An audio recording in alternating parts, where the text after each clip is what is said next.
തന്നാലാവും വിധം കഠിന പ്രയത്നം ചെയ്തിട്ടും ജീവിതത്തിലൊരു വിജയം കാണുവാൻ കഴിയാതെ, മുൻപോട്ട് യാതൊരു വിധത്തിലും പോകുവാൻ കഴിയാതെ മുൻപിൽ തടസ്സങ്ങൾ മാത്രമായി നിൽക്കുന്ന ആരൊക്കെയോ ഈ സന്ദേശം കേട്ടുകൊണ്ടാണ് ഇരിക്കുന്നത്. എന്നെക്കൊണ്ട് പറ്റുന്ന വിധത്തിലെല്ലാം ഞാൻ ശ്രമിച്ചു നോക്കി, പക്ഷേ എനിക്ക് മുൻപോട്ട് പോകാൻ യാതൊരു സാധ്യതയും കാണുന്നില്ല, യാതൊരു വഴികളും എൻ്റെ മുമ്പിൽ തെളിഞ്ഞു വരുന്നില്ല എന്നൊക്കെയാണ് ഹൃദയത്തിൽ ചിന്തിച്ചുകൊണ്ടിരിക്കുന്നത്.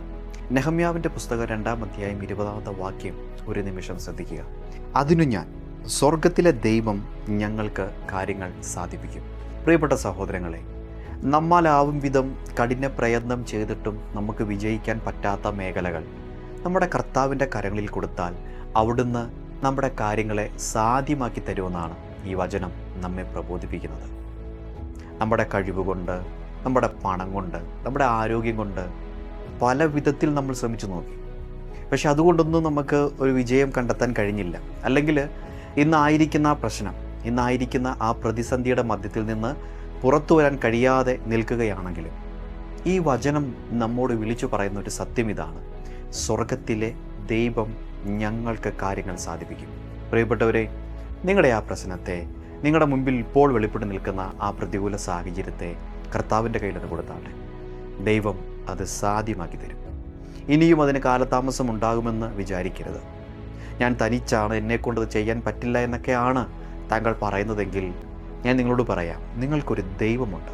നിങ്ങളെ കാണുന്ന, നിങ്ങളെ അറിയുന്ന, നിങ്ങളുടെ ഒരു ചെറിയ നെടുവീർപ്പ് പോലും മനസ്സിലാക്കുകയും നിങ്ങളുടെ കണ്ണ് ഒന്ന് നിറയുമ്പോൾ അതിനെല്ലാം അറിയുന്ന ഒരു ദൈവം. പലരും നമ്മളെ മനസ്സിലാക്കാത്ത സാഹചര്യങ്ങൾ ഒരുപാട് വന്നിട്ടില്ലേ?